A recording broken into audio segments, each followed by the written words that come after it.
la farmacia no produce, no fabrica. Si sería un laboratorio, tendría costo de los productos terminados vendidos. Pero como no va a tener producción, elaboración de medicamentos, entonces va a tener costo de mercadería vendida, ¿sí? Otros ingresos operativos, gastos comerciales, gastos de administración, ¿sí? Después tenemos las ganancias operativas, los gastos financieros, otros egresos, pérdida de ganancia neta del periodo antes de impuesto a las ganancias, y después la ganancia o pérdida después de impuesto a las ganancias, que sería la ganancia neta del periodo. Bien, la técnica de la contribución marginal. Para los que van a trabajar con este modelo, que seguro lo vamos a tener que trabajar, podemos hacer sí o sí pero esto también lo vamos a tener que hacer para poder trabajar las otras unidades, que van a considerar las ventas menos el costo del variable de producción, ¿sí? Que este costo variable de producción viene a ser el costo unitario del producto por el costo variable de producción, ¿sí? Las unidades producidas por el costo del producto unitario, ¿sí? Y el costo del producto unitario era, si estamos hablando de una empresa que hace transformación, materia prima directa, mano de obra directa y costo indirecto de fabricación variables. Y acá tenemos los costos variables de no producción, estarían acá, por ejemplo, ingresos brutos, alguna comisión, ¿sí? Otra manera de exponer este presupuesto económico es directamente netear, poner ventas netas, ya habiendo descontado aquellos costos variables de no producción, ¿sí? De allí viene lo que es la contribución marginal, ¿sí? Y acá restamos los costos fijos de producción y los costos fijos de no producción o distribución. De esa manera también, teniendo en cuenta el impuesto a la ganancia, determinamos la ganancia neta del periodo. Acá tenemos esta página que le puse, fíjense, para poder bajar distintos modelos de estados contables, formas de exposición. Bien, ¿dudas hasta acá? Para ya empezar con la práctica en sí. Esto fue una presentación recordando conceptos clave y ahora entramos a ver el presupuesto económico y cómo van a trabajar ustedes con el caso seleccionado. ¿Ninguna duda? ¿Pregunta?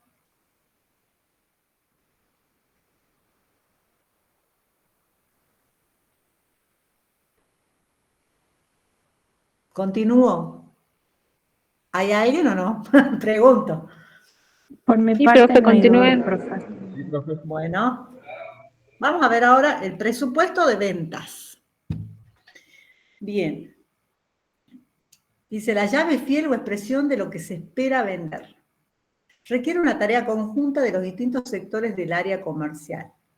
Bien. Para el caso de los que ya, digamos, para el caso de aquellas empresas que ya están en marcha, pueden hacer esto.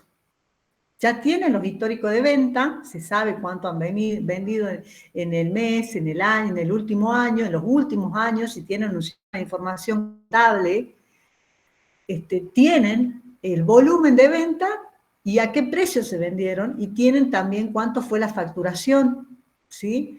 Pero lo mejor para poder hacer la proyección, recuerden, es que deben proyectar ventas sin IVA, o sea, ventas netas, por un lado, ¿sí?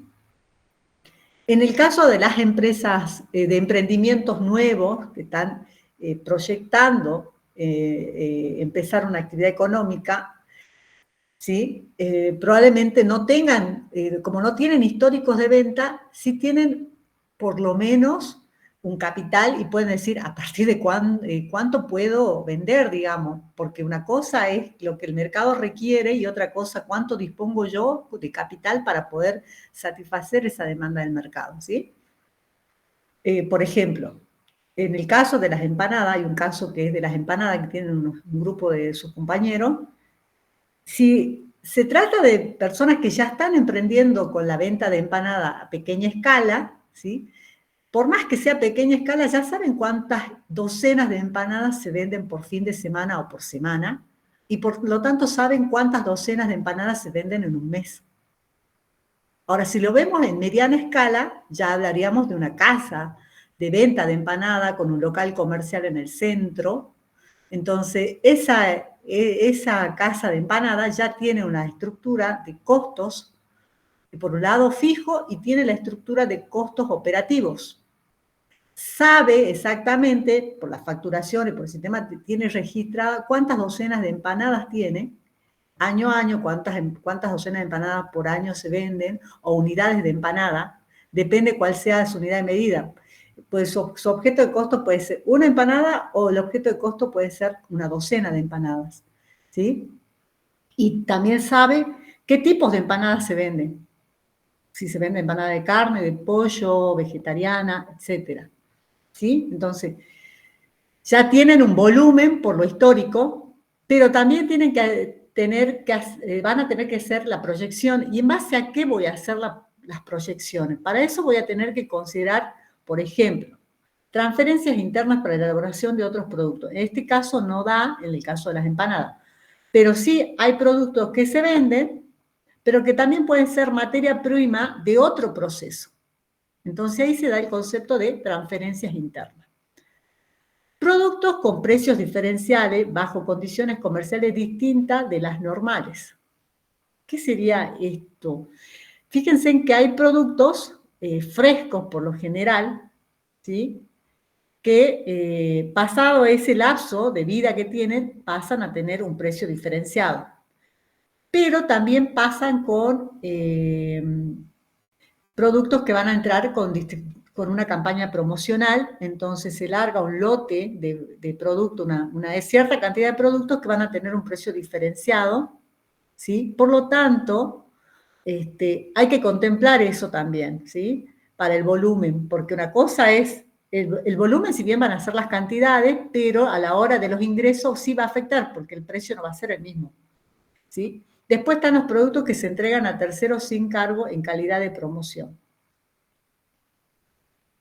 Y luego tenemos las donaciones, atenciones y otros con productos de la empresa.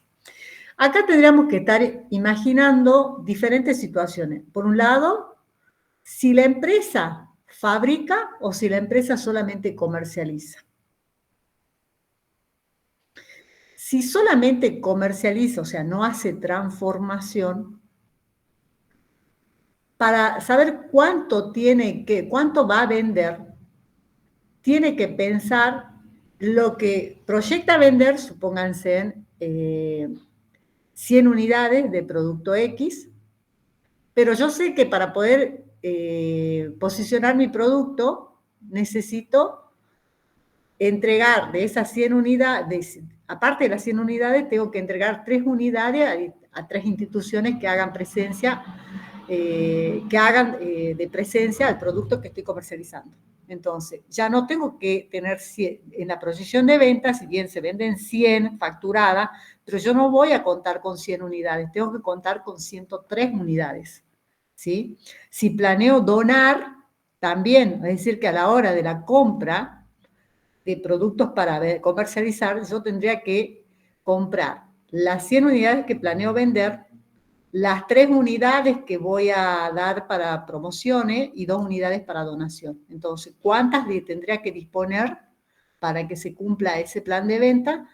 105 unidades, porque si yo no contemplo la donación y la publicidad, voy a tener 95 unidades.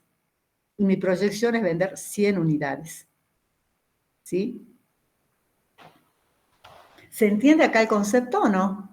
Es importante siempre cuando voy a hacer el presupuesto de venta contemplar el número de unidades vendidas, ¿sí? Y, por otro lado, el componente monetario. ¿A qué precio? ¿Sí? Porque puede suceder, muchas veces las empresas compran X volumen, pero no quiere decir que todo ese volumen de compra es todo lo vendido.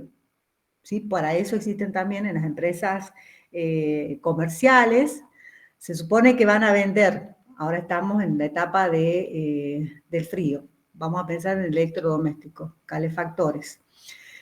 Se van a vender 100, ¿sí? Eso es lo que se proyecta vender, pero también pienso que debería tener un stock, por si la demanda es mayor, entonces digo, bueno, planeo vender 100, pero voy a tener un stock de 10 unidades más, pues entonces voy a comprar 110 unidades. Yo proyecto vender 100, pero ahí tengo, con la política de stock de productos terminados, termino comprando 110, ¿sí? Entonces, para eso también es importante. Ahora, a la hora de la producción lo mismo, voy a tener en cuenta esas situaciones, ¿sí? Pero para la venta en sí, ¿a quién se destina? Vender, ¿qué consiste? Justamente colocar un producto a un tercero y donde ese tercero me va a dar una contraprestación, que en este caso sería pagarme por ese producto que estoy vendiendo. Si no, ya no es una venta, ya es una donación o es una publicidad. Entonces tengo que separar esos conceptos. Venta sería solamente las unidades que voy a colocar en un punto de venta, ¿sí? O a un consumidor o a un cliente. Bien. Factores entonces a considerar. Como externos, tendría que pensar en la demanda a la hora de hacer la proyección, si bien veo el histórico de venta, pero también tengo que ver la demanda actual y la prevista. Y las fluctuaciones externas, como le decía, el factor estacional del producto también va a incidir. No es lo mismo vender helados en invierno que en el verano. Por lo tanto, los volúmenes de venta también van a fluctuar, ¿sí? Y la demanda también. A eso, como factor externo, tengo que ver el poder adquisitivo de los compradores, por un lado, los gustos y preferencias, quién es mi consumidor, a quién le estoy por ofrecer ese producto, ¿sí? Y qué importante que es saber y conocer el producto que estoy ofreciendo.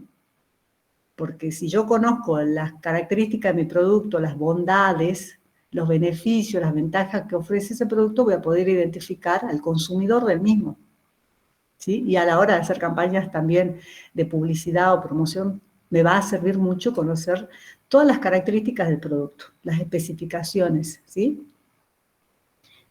Y dentro de los factores a considerar internos, tendría que tener en cuenta, está bien, quiero vender. ¿Cuál es la capacidad de la planta? O sea, si yo digo voy a vender 10.000 unidades en el mes. A ver, ¿tengo el espacio físico para comprar esas 10.000 unidades? ¿Cuánto es la capacidad de almacenamiento de productos terminados que tengo? En el caso de la farmacia, está bien, quiero comprar analgésico porque se vende súper bien y voy a comprar un lote de, no sé, de 5.000 unidades. A ver, ¿es coherente? ¿Cuál es la fecha de vencimiento? ¿Tengo el espacio físico? ¿Tengo el capital?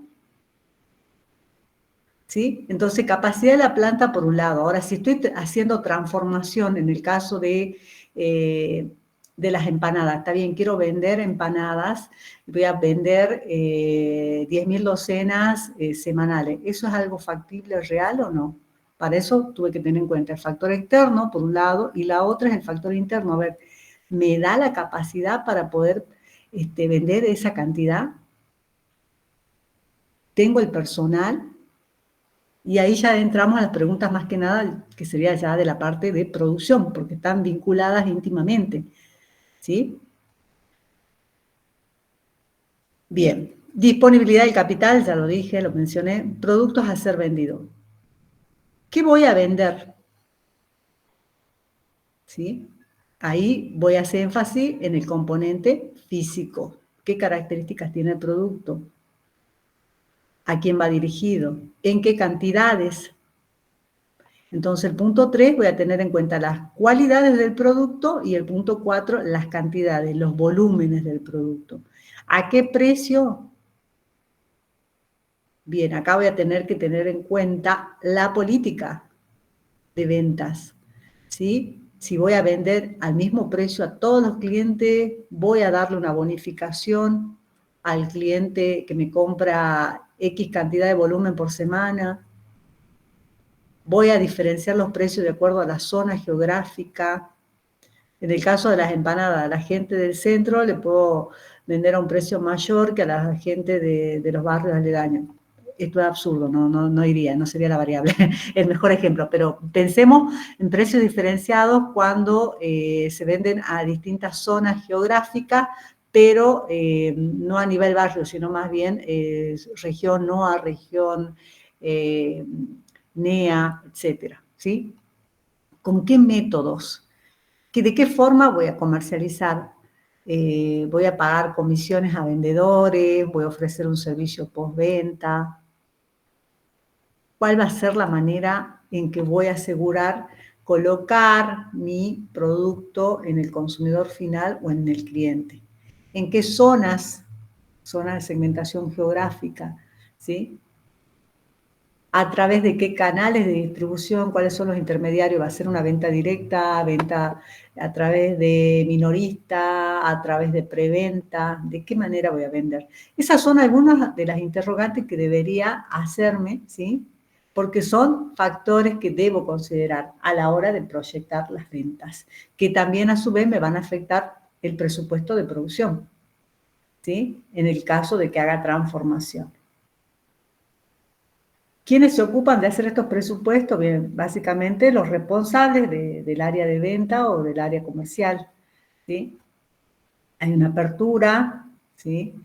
Los responsables, la apoyatura y la aprobación, que lo van a dar en el nivel jerárquico.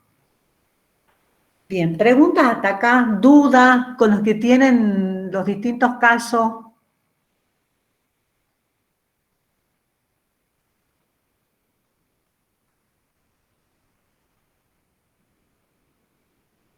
Profe, ¿a qué se refiere con servicio postventa? Por ejemplo, un servicio postventa por lo general lo ofrecen las empresas que hacen venta de automóviles, ¿sí? Venta de cubiertas, te venden la cubierta y el servicio postventa es la alineación de las cubiertas.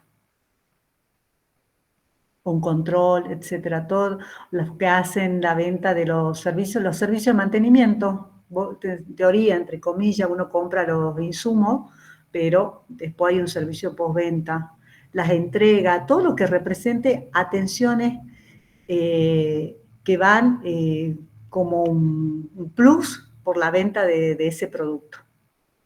¿Sí? Por ejemplo, nosotros tenemos farmacia. Usted dice que ese servicio postventa sería un ejemplo de entrega. Si nos hacen como hacer como un delivery, ¿eso sería? También puede entrar como un delivery podría entrar como servicio postventa. Si no lo va a pagar el cliente y lo pagan ustedes Ah, bien, bien. un postventa. Ah, bien, bien, bien. Gracias. Chicos, este punto, para entrar más en detalle, lo pueden sacar del libro de gestión presupuestaria de la Volpe, es el capítulo 3. Igual yo les puse, fíjense al final, le puse los capítulos que estoy tocando, el 3, el 4 y el 8, son clave.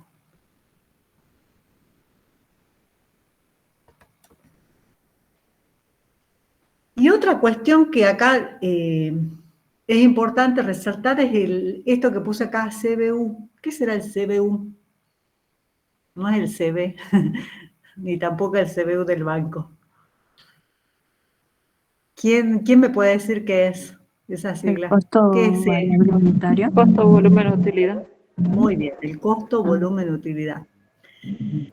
¿Por qué voy a tener que jugar con esas tres variables? Nosotros vamos a ver en el capítulo 3 de próximo del programa este tema, costo, volumen y utilidad. Es importante porque justamente el presupuesto económico que busca determinar la utilidad proyectada, el resultado económico luego de todas las operaciones que hagamos, veamos si haciendo un nivel de venta X, haciendo ciertos gastos, logramos obtener un beneficio o no. Eso es lo que dice en síntesis ese presupuesto. ¿Sí? Ahora, ¿qué pasa si me sale un quebranto? En vez de tener una ganancia proyectada, me sale que tengo una pérdida. Entonces, esta relación costo-volumen-utilidad es una herramienta que me permite hacer ajustes, ¿sí? ¿Qué pasa? Si yo tengo una proyección demasiada pesimista, o sea, mis volúmenes de venta van a ser muy bajos respecto, supónganse que vendo todos los años en promedio 1000 unidades anuales. Y yo este año, teniendo en cuenta que hay recesión, volatilidad y demás, digo, no, este año no se van a vender las 1000 unidades, vamos a vender 700 unidades. Estoy de alguna manera diciendo que estamos en recesión y le descontamos un 30% al volumen de venta. Por otro lado, estoy diciendo, no, los precios no van a variar mucho, a pesar que hay inflación, la gente no tiene plata, por lo tanto los precios no van a variar, se van a mantener, a lo sumo van a subir un 10%, por más que la inflación sea de un 20%, mis productos van a subir un 10%. Entonces ya tengo por un lado un volumen bajo de unidades vendidas y por otro lado un precio que no acompaña. Por lo tanto, la primer filita del estado de presupuesto económico, que es ventas, va a ser un número bajito.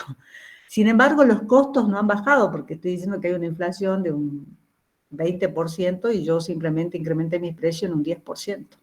O sea que tengo un incremento de costo mayor al incremento de precio. Entonces, obvio que ahí ya me va a afectar. Por otro lado, tengo un incremento en los servicios, más que de un 20%, acá tengo un incremento de un 50%. Entonces, es seguro que en esta proyección voy a tener las pérdidas con ese panorama. Por un lado, estimé menos unidades vendidas, el incremento de precio es menor a la inflación, y por otro lado, tengo un incremento muy elevado en los servicios en la proyección. Entonces ahí ya el que hace el presupuesto está pecando de pesimista. Ese es un extremo muy pesimista. El otro extremo sería alguien muy optimista que va a dar, que probablemente en el estado de resultado proyectado o presupuesto económico obtenga una ganancia, pero una ganancia bastante exagerada. ¿Qué puede pasar ahí? Que es tan optimista que dice, no, este año vamos a arrasar con todo, le vamos a quitar cliente a la competencia, vamos a vender en vez de 1000 unidades, voy a vender este año 1500 unidades. O sea, está proyectando un crecimiento de un 50%. ¿Sí? ¿Se entiende? En volúmenes. Y en precios de venta, dice, como la inflación va a ser del 20% anual, yo voy a incrementar también ese 20%. Incluso como es tan bueno mi producto, capaz que puedo hasta un 30%. Entonces, está siendo tan optimista no solamente con el volumen, sino también con los precios. Y no está teniendo en cuenta que está la competencia acá. ¿Sí? Y con los costos está siendo demasiado eficiente. Por otro lado, dice, no, yo los recursos, digamos, las relaciones insumo-producto en la producción de los productos que voy a vender, son bastante racionales, he invertido, tengo conocimiento de cómo se elabora, los tiempos y demás, por lo tanto, los costos estándares de cada producto van a ser tanto. Entonces, tengo costos unitarios de producción bajo, precios bastante buenos y volúmenes altos. Por otro lado, los otros ítems no inciden tanto, y en planes de inversión, planea invertir, pero moderadamente. Entonces, es lógico que en la proyección tenga el ítem de venta una cifra bastante importante, y los costos que puedan representar un 40%, probablemente la utilidad neta al final termine siendo el 40% de las ventas totales. Entonces ahí estoy siendo muy optimista. O sea, cualquiera de esos dos extremos en las proyecciones no son tan razonables, porque el contexto no siempre es así. Se busca que el presupuesto sea, a la hora de hacer el control presupuestario, ese presupuesto o esa proyección que hicimos esté lo más cercano posible a la realidad, o sea, a lo que fue, a lo histórico. Entonces se compara lo previsto con lo ejecutado. Y eso tiene que acercarse, los desvíos que hayan allí, que sucedan, tienen que ser los mínimos, ¿sí? Entonces, de eso se trata un poco a la hora de proyectar las ventas. Tengo que ser lo más racional posible, por eso tienen que participar equipo de venta, jefes de venta, gerente comercial, y las otras áreas que afectan también a la parte comercial, como marketing, ¿sí? Logística, todos esos deben acompañar. Entonces, ¿se entiende ahora esta relación en el costo en el volumen y la utilidad. Nosotros en la próxima unidad vamos a ver cómo juegan los costos variables de producción, cómo juegan los volúmenes ante distintos niveles de actividad y de esa manera cómo impactan en los resultados. Bien, ¿preguntas?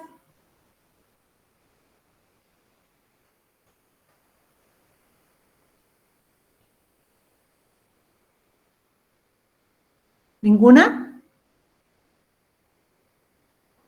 Profe, Sí. una pregunta. Vio que nosotros tenemos la actividad de la farmacia y en el punto 7 que dice en qué zonas, lo de nosotros es como un local en un solo lugar, digamos, como que no... ¿Cómo desarrollaríamos ese punto? No, pero tenés una zona, ¿en qué barrio? Ponerle como barrio. Dentro de San Salvador, ¿qué zona tenés? Norte, sur, barrio, dentro de tu segmento, ¿cuáles son los clientes? Porque la mayoría de tus clientes van a ser los que están cerca del radio de la farmacia. Excepcionalmente, cuando sea un feriado, un domingo, y es tu farmacia esté de turno, bueno, en ese día excepcionalmente vas a tener compradores de otra zona.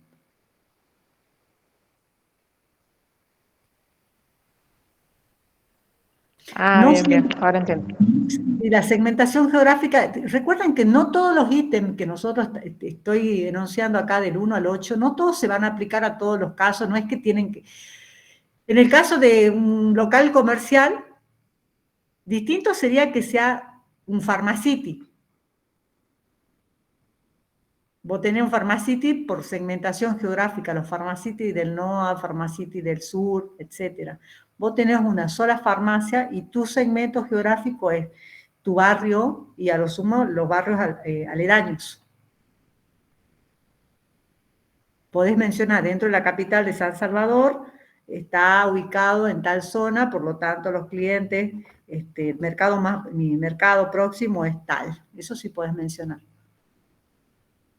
Pero no haces venta por zona geográfica, no haces por tipo de cliente. Tu segmentación sería por cliente, de acuerdo al tipo Ah, de bien, bien. producto. Muchas gracias, profe. Bueno, ¿alguna pregunta más? ¿La gente que tiene los casos le va quedando claro cómo tienen que armar el presupuesto de venta?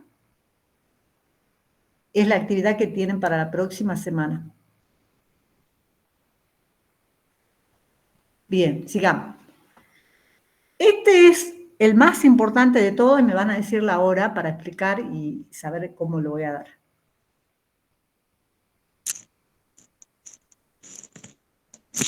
¿Me pueden decir la hora, por favor? 5:20, profe. Bien, sí, sí, llegamos bien. El presupuesto de producción también puede ser presupuesto de costo de mercadería vendida en el caso de las empresas comerciales. ¿Qué van a tener en cuenta? Por un lado, el presupuesto de venta. Primero, no puedo vender algo que no tengo, partamos desde ahí. Si digo que vendo 10 unidades, lo mínimo que debería tener en el stock de almacén de productos terminados son 10 unidades. No puedo tener menos, no puedo tener 8 unidades y vender 10. No, lo que puede pasar, en todo caso, tener ya la compra que va a llegar por esas 2 unidades para poder cumplir con las entregas. Entonces, el presupuesto de venta para poder, va a ser un indicador, me va a decir cuál es lo mínimo que debería tener en stock de productos terminados para satisfacer la venta. En este caso, si digo que voy a tener 10 unidades de venta, lo mínimo que tendría que tener en unidades de producción o unidades de productos terminados en almacenes serían 10 unidades. Ahora, ¿qué pasa si la empresa tiene una política de inventario de productos terminados? ¿Qué sería esto? Si la empresa es conservadora y proyectó estas 1000 unidades anuales, pero entiende que el mercado está creciendo, dice, por las dudas, aparte de las 1000, me gustaría tener 100 unidades más de colchón, por si se me dan algunas ventas extra. Entonces voy a tener 1100. O sea, además de las 1000 que espero vender, debería tener 100 unidades más en stock. O sea que debería contar con 1100 unidades en almacenes de productos terminados. Ahora, si tengo existencia al inicio, como es una empresa en marcha, probablemente tenga inventarios al inicio, le tendría que restar. Y de esa manera determino las unidades de productos terminados en almacenes que debería comprar, en el caso de las empresas comerciales, y en el caso de las empresas de transformación que hacen transformación o ensamble de productos, voy a tener las unidades de producción requeridas. Vamos a ver el ejemplo concreto de las empanadas. Presupuesto vender en el año las 1000 docenas de empanadas. Pero por la duda, voy a tener en el freezer 100 docenas de empanadas más. Por si siempre llega alguien y me compra. Pero yo al cierre me encuentro que en el freezer tengo 50 docenas. ¿Cuántas unidades debo producir de acuerdo a la proyección?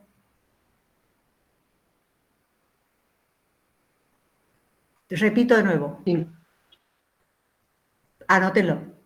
Presupuesto a vender 1000 docenas de empanadas. Espero contar al cierre con 100 unidades, 100 docenas de empanadas. Pero al inicio tengo 50. ¿Cuántas docenas de empanadas debo producir? De acuerdo a la proyección. 1050, profe. Muy bien. Eso es el presupuesto de producción. Entonces ahí ya tienen la fórmula, hasta cómo lo tienen que hacer, ¿sí? Entonces, producción debe elaborar los productos en las cantidades y tiempos estipulados.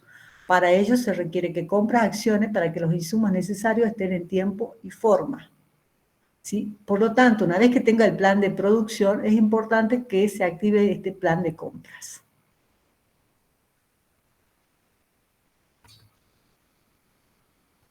Presupuestos parciales de producción. ¿Cuáles son las etapas para su elaboración? Primero debería recibir el presupuesto de venta, la cantidad, que me va a decir cuántas debo producir, cuántas se van a vender y cuántas van a estar en stock, que es lo que acabamos de ver recién. Entonces, de acuerdo a las políticas de stock, de ahí se genera el plan de producción, que dan los tiempos de producción y controles totales. ¿Sí? Bien. Acá es importante que tengamos en cuenta el plan de requerimiento. Una vez que yo tengo el plan de producción, supónganse, eran 1000 docenas de empanadas anuales, ¿verdad? 1000 docenas de empanadas es lo que se planea vender. ¿Cuánto vamos a producir? 1050. 1050 docenas de empanadas. Dentro de esas 1050 docenas de empanadas, yo tengo que ver por línea si son todas de carne, son todas de pollo. Si ya tengo el histórico de venta, ya de alguna manera voy a saber cuántas empanadas se vendieron el año pasado. Supongamos que el año pasado, en el 2024, se vendieron 1000 docenas de empanadas. De esas 1000 docenas de empanadas, lo vamos a hacer fácil. El 60%, o sea, 600 empanadas fueron de carne. 600 sobre 1000 es el 60%. Y el 40% fueron de pollo. Ahora, por la situación económica y entendiendo que la carne está cara y el pollo relativamente barato, podemos decir que la venta se va a estimar de las 1050, de las 1000 empanadas que se proyectan vender este año, las 1200 empanadas, ahora se va a vender. El 50% va a ser de carne y el 50% de pollo, o sea, 500 docenas de empanadas de pollo y 500 de carne. ¿Sí? Ya tengo el presupuesto de venta en unidades. El presupuesto de producción tendría que sacar 525 de carne y 525 de pollo, porque dijimos que era 1050 la producción. Están anotando, ¿verdad?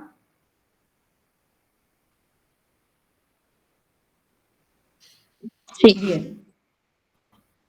Ahora, el plan de producción me dice tiempos de producción y controles totales, pero ahora, si yo quiero elaborar estas 525 empanadas de carne, 525 empanadas de pollo, debería tener la receta, la ficha de producto. Y ahí, yo vi en el práctico, después voy a proyectar lo que hicieron sus compañeras, ellos marcaron cuáles son las acciones, cuáles son los insumos, las acciones y el proceso, ¿sí? Lo vamos a ver enseguida. A ver si lo tengo acá a mano. Así sabemos todo de qué estamos hablando. A ver si lo tengo a mano esto.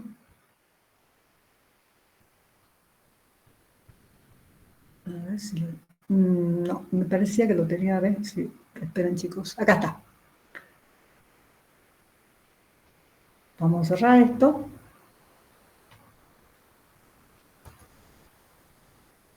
Bien. Como insumo, tienen materia prima. Materia prima, harina, agua, sal, margarina, grasa, carne vacuna y de pollo. Bueno, ¿qué es lo que tendría que hacer yo para hacer un presupuesto, por empezar?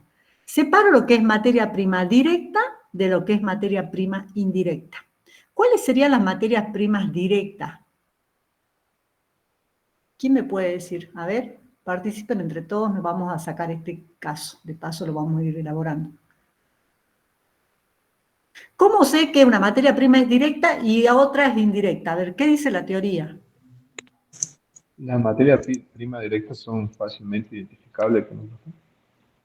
Bien. Y tengo dos productos semi-elaborados. Por un lado tengo el recado, el relleno de la empanada, y por otro lado es la masa, la tapa de empanada. Entonces podría separar la materia prima del relleno, por un lado, porque es un objeto de costo el relleno, el recado, relleno, como les guste llamarlo, y por otro lado es la tapa de empanada. ¿Por qué sería conveniente separar estos dos? Porque yo la tapa de empanada tengo dos opciones, de comprar o hacer. La tapa de empanada puedo comprar a otro que se ocupa de hacer tapas de empanada, también con la calidad casera, y me olvido de hacer yo las tapas de empanada. La otra opción es que haga las tapas de empanada, y entonces tendría que usar la herramienta hacer o comprar, que lo vamos a ver en el capítulo 7. En esta etapa, bajo el supuesto de que hago las dos cosas, que hago tanto la masa como el recado. Por un lado, debería sacar lo que es el recado. A ver, ¿qué cosas necesito para hacer el recado de empanadas? En este caso, el pollo y las verduras, que será cebolla, morrón, papa y huevo, ¿sí? Que son los frescos. ¿Cuánto? Ahora, ¿yo puedo sacar por unidad? Quizás sí, pero no es lo más conveniente. Lo que puedo hacer es por receta. Fíjense, yo chusmeando un poquito a ver cómo les puedo ayudar a los chicos, pero probablemente si están trabajando con alguien que ya está en la parte de elaboración de empanada, por internet hay miles de recetas para hacer empanadas, no una sola, ¿sí? Yo acá busqué una, ¿sí? Y que me da las cantidades. Ya me dice cuánto es el rendimiento, qué es lo más importante, cuánto quiero obtener una docena de empanadas, cuánto de carne necesito para las tapas, cuánto en cantidad, por ejemplo. Ingredientes. Fíjense, para la masa, 3 tazas de harina de trigo, cucharita de sal, 6 onzas, etc. Acá me dan los tiempos de cocción y me da el rinde. Esto es para 12 a 15 empanadas medianas. ¿Sí? ¿Y cuáles son los elementos para hacer recado? Me busco la receta de Paulina o de quien más le guste y saco componente físico primero y luego el componente monetario. Como les digo, no es que ustedes van a sacar el gramaje exacto de cuánto de carne. Lo que van a hacer es usar 1 kilo de carne, probablemente, 1 kilo de cebolla, medio kilo de papa, 3 huevos. Eso sirve para hacer 3 docenas de empanadas. Entonces, todas esas cantidades necesarias, ¿sí? Acá vamos a volver a poner, perdón, la receta acá. Entonces ahí yo ya voy a tener la materia prima, por un lado, el concepto, tendría que tener una columna que diga concepto, carne. Modalidad de compra, ¿cómo se compra la carne? Por kilo, ¿sí? O unidad, kilo. y luego el precio, componentes monetarios. Entonces tengo el componente físico y componente monetario. Pongo concepto, la unidad de medida, la cantidad y el precio. Y de esa manera voy a tener una columna que diga costo total del insumo, en este caso carne, vacuna. Luego la cebolla. La cebolla, la unidad de medida en este caso también va a ser kilo. ¿Cuánto va a necesitar para esa receta? Medio kilo, 700 gramos, etcétera. El precio de lo que sale el kilo de cebolla, porque la unidad de medida dijimos que va a ser kilo, supóngase que van a ocupar medio kilo, el kilo le sale 1.000 pesos, el medio kilo va a salir 500 pesos. Entonces multiplica un kilo 1.000 por 0,500, que los 500 gramos le va a dar 500 pesos. Y así van a determinar el costo total de la receta. Y una vez que tengan eso, van a determinar recién la relación insumo-producto. Van a ver que si eso rinde, eso para cuánto es la receta, para dos docenas de empanadas, para 3, supónganse que son 2 docenas de empanadas. Entonces van a tener 24 unidades. Y ahí es mucho más fácil sacar cuánto es el gramaje en definitiva que fue de carne. Un kilo de carne, supónganse 1.000 gramos, ¿verdad? Dividido 12, o sea que entró 80 gramos de carne. O sea, se hace más fácil el cálculo. ¿Se entiende lo que estoy diciendo?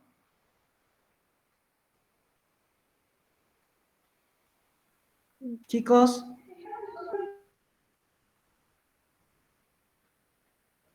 Sí, profe. Bien.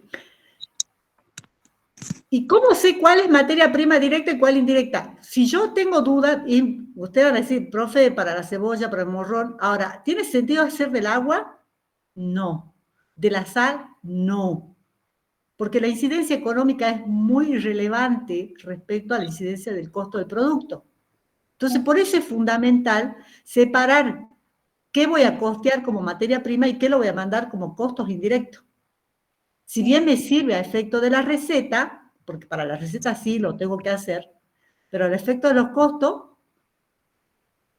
no está de más, pero digamos, no es tan relevante, por ejemplo, en la receta que me diga para la harina, para la masa, sí, tanto de harina, tanto de agua, sí lo tengo que tener, esa es la ficha técnica que les decía que hagan. La ficha técnica es donde me dice, para hacer la masa de harina necesito, para hacer 12 tapas de empanada, es decir, necesito tantos gramos de harina, tanta cantidad de agua, etc. Esa era la ficha técnica, era el componente físico, las cantidades que necesitan, no iba a precio. Ahora cuando van a hacer precio, todos esos datos de la ficha técnica lo van a necesitar.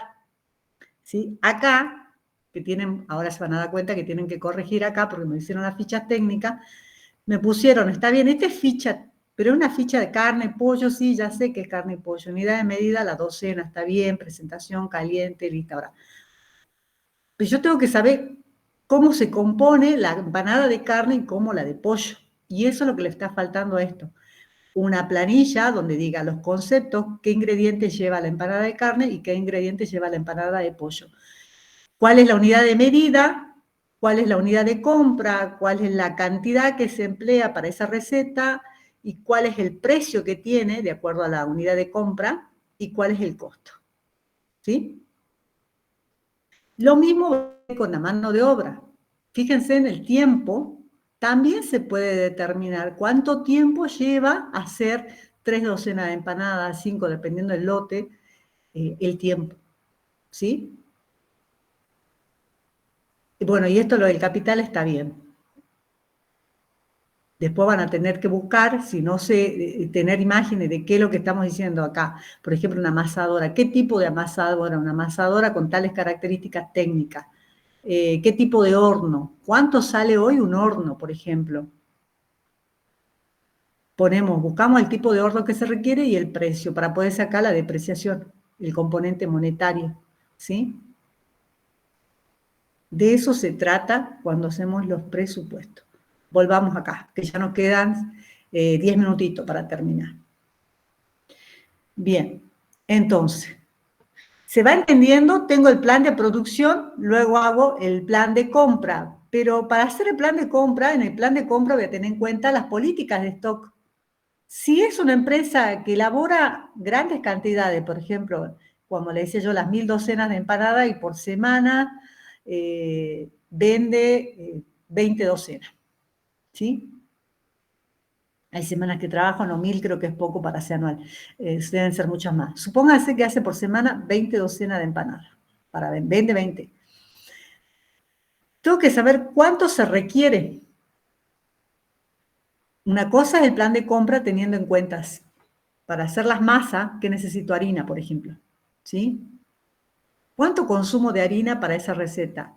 Por fin de semana, 3 kilos, 10 kilos, no lo sé, dependiendo del volumen de producción, ¿sí? Ahora, si yo entiendo que comprando por cantidad la harina, no tiene sentido correr cada vez los fines de semana a comprar los paquetitos de harina, sino que yo digo, no, compro una bolsa de 50 kilos de harina, 2 o 3 bolsas, y que me rinden todo el mes. Entonces compro y voy a tener más stock de lo que realmente necesito, digamos. O sea, una cosa es el requerimiento, cuánto necesito para poder cumplir con la receta y las cantidades a producir, y otra cosa es cuánto compro,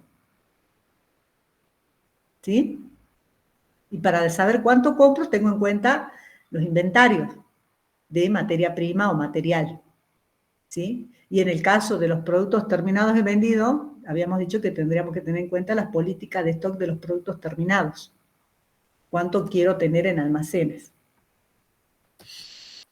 Bien. Para determinar cuánto comprar, acá está la otra ecuación que tienen que tener en cuenta. Bien, producción, dice, elabora los productos en las cantidades y tiempos estipulados. Para ello, requiere que compras acciones para que los insumos necesarios estén en tiempo y la forma. ¿Por qué dice que estén en tiempo y la forma? O sea, si compras, realizas sobre la hora los pedidos, probablemente no lleguen a tiempo, ¿sí? Y acá podemos hablar de productos, de insumos importados, que ese sería lo más complejo. Por eso es importante considerar una política de stock, un stock de seguridad, etc. Y la forma es comprar realmente lo que se requiere, el insumo con las características que le detalla producción. Bien, ¿cómo determinamos qué cantidad vamos a comprar? Tenemos el presupuesto de requerimiento físico, en este caso, para 3 docenas de empanadas dijimos 1 kilo de carne, ¿sí? Ese es el requerimiento. Inventario final de insumo deseado, ¿cuánto quiero tener yo? Supónganse que quiero tener por las dudas en la heladera un medio kilo más por si salen pedidos extra. Entonces, no voy a comprar 1 kilo, voy a comprar 1,5 kilos. Pero resulta que yo ya tenía 1/4 de carne en el freezer. Entonces, en vez de comprar 1,5 kilos, voy a necesitar 1 kilo 250 gramos. ¿Se entiende el concepto acá? Sí. Bien, anoten todo lo que estoy diciendo, ¿no? En el sentido de los gramos, por ejemplo, yo los voy haciendo ahí. Entonces, volvamos. Presupuesto de requerimiento para hacer 3 docenas de empanadas, supongo que sea 1 kilo de carne. Ese es el insumo, ¿sí? La materia prima en este caso. Yo espero tener por las dudas en la heladera medio kilo más. Entonces tendría que tener 1,5 kilos en teoría, de lo disponible. Pero resulta que al cierre tengo 1/4 kilo. Entonces, ¿cuánto necesito comprar? 1,4 kilos. ¿Sí?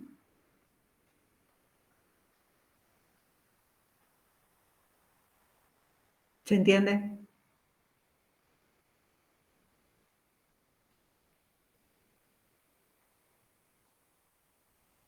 Bien. Sí, profe. Para determinar, ¿sí? ¿Alguien dijo algo? Decía que sí se entiende. Ah, bien. Para determinar requerimiento es necesario distinguir el rendimiento del material insumo, la relación insumo-producto, los costos de adquisición, la política de stock, es decir, inventario, y las políticas de pago. Porque para determinar el requerimiento es necesario distinguir rendimiento, porque esta relación insumo-producto me dice cuánto necesito de ese material, esa materia prima, ¿sí? Eso es para el componente físico. Y para el componente monetario tengo que saber a cuánto compré, costo de adquisición, ¿sí? Y también, para determinar también otro componente físico es la política de stock. ¿Cuánta debería tener en stock al cierre y al inicio? ¿Cuánto hay al inicio, digamos? Y las políticas de pago también van a incidir un poco en lo que es compra ya, porque no es lo mismo comprar de contado que comprar a plazo. Y por otro lado, también hay que ver cuáles son los volúmenes de compra. Esto de presupuesto de compra está en el capítulo 4 de la Volpe. Bien, esto es del libro de Bob Mogline, el profesor de Marcelo de Liapuco. Él tiene otra estructura, para que no se asusten, se las puse acá.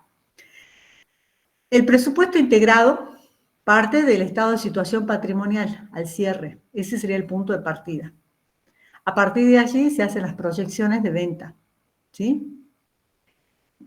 Esta es mi base y esta es la primera proyección que hago es la venta. ¿En base a qué hago la proyección de venta? En base a un mercado potencial, que el mercado potencial es quiénes serían los posibles compradores, la demanda prevista sería acá. La cuota de mercado, qué porción del mercado pienso ganar o qué porción del mercado tengo. Los pronósticos de venta, esto va a estar muy influenciado por aquellas variables macroeconómicas, situación macroeconómica, poder adquisitivo de la gente, ¿sí? Y los precios unitarios. Y acá voy a tener que tener de referencia los precios de la competencia. Por lo general siempre hay un precio de mercado de referencia, digamos, ¿sí? A partir de ahí, teniendo en cuenta las políticas de stock, voy a determinar el presupuesto de producción, que es lo que veníamos viendo, ¿sí? Una vez que tengo determinadas las políticas de stock y conozco el presupuesto de venta, elaboro el presupuesto de producción. Este presupuesto de producción tiene que tener en cuenta el presupuesto de los bienes intermedios. ¿Y qué son los bienes intermedios? No son más ni menos que la materia prima, materiales, ¿sí? Mano de obra, a eso le llaman, materiales y materia prima. Y el presupuesto de mano de obra vendría a ser presupuesto de recursos humanos. Sino que acá el profe cambia el concepto, le pone presupuesto de bienes intermedios, porque a veces, recuerden que una cosa es la materia prima, que se transforma, sufre un proceso de transformación físico o químico, mientras que el material, por lo general, es un producto ya es una pieza, un producto terminado. Por ejemplo, las empresas de ensamble, ahí ya no podemos decir materia prima, la rueda de una bicicleta. La rueda ya de por sí ya es un producto terminado que pasa a ser un bien intermedio para poder hacer un bien final que sería la bicicleta. ¿Se entiende ahí? Y el presupuesto de recursos humanos viene a ser los tiempos que que se va a necesitar para la elaboración del producto final y por el costo. Y acuérdense que el costo es el componente monetario que se compone de la tarifa que se va a pagar con las cargas sociales. Y esa tarifa va a ser de acuerdo a una legislación, de acuerdo al convenio colectivo, la actividad donde esté inserta, ¿sí? En el caso de la producción de empanada, entra dentro de lo que es gastronómico, ¿sí? Así que tendrían que ver también el convenio de gastronómico ahí. Hay algo más específico, seguramente tienen que ver el convenio que más se ajuste a la actividad, el convenio colectivo de trabajo. Y después dice presupuesto de costos con tratamiento grupal.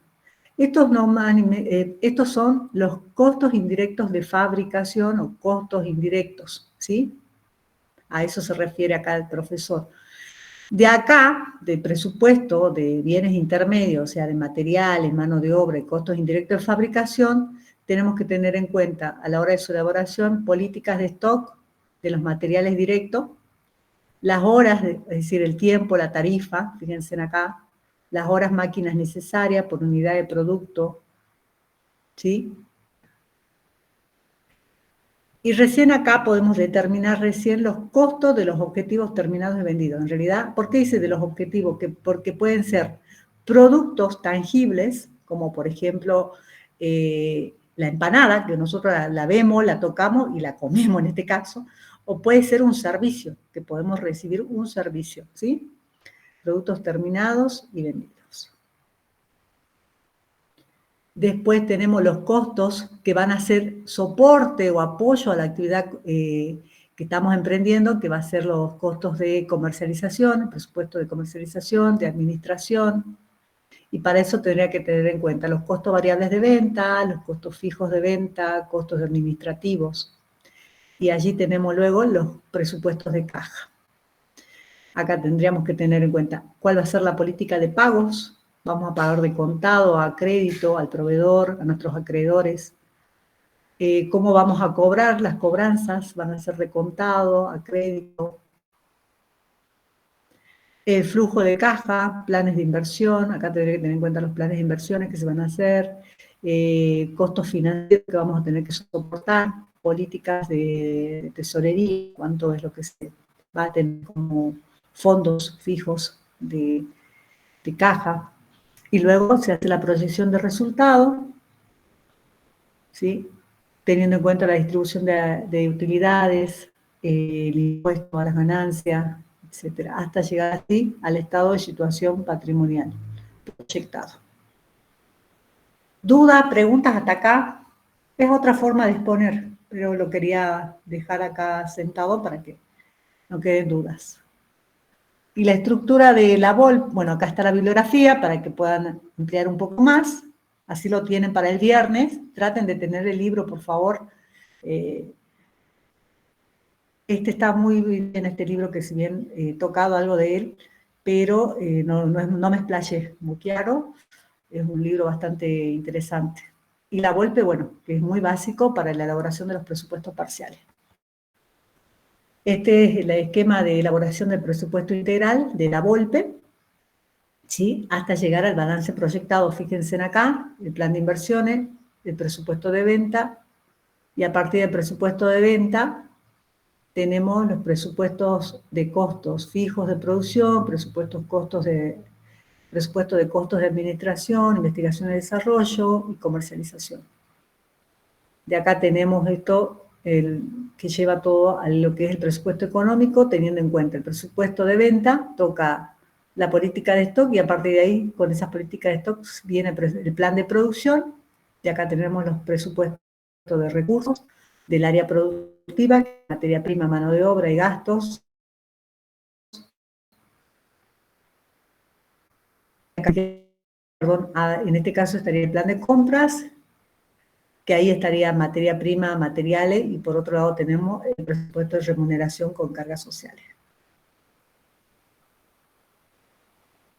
Bien, tenemos el presupuesto económico, presupuesto financiero, ¿sí? Activo, de costos de ingresos, hasta llegar al balance.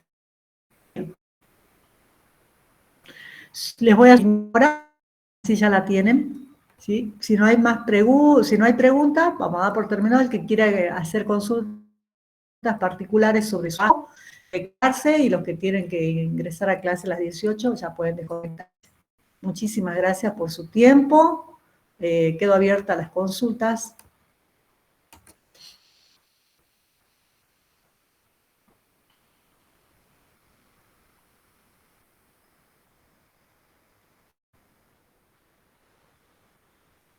Bien, si no hay preguntas, podemos vernos el día viernes, ya directamente con el desarrollo de la clase de introducción. Directamente arrancamos con la clase y desarrollo de ejercicios.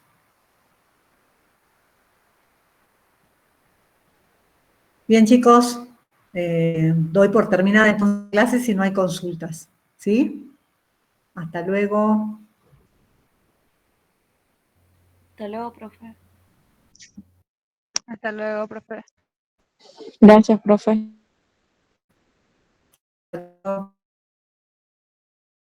Ustedes por su tiempo.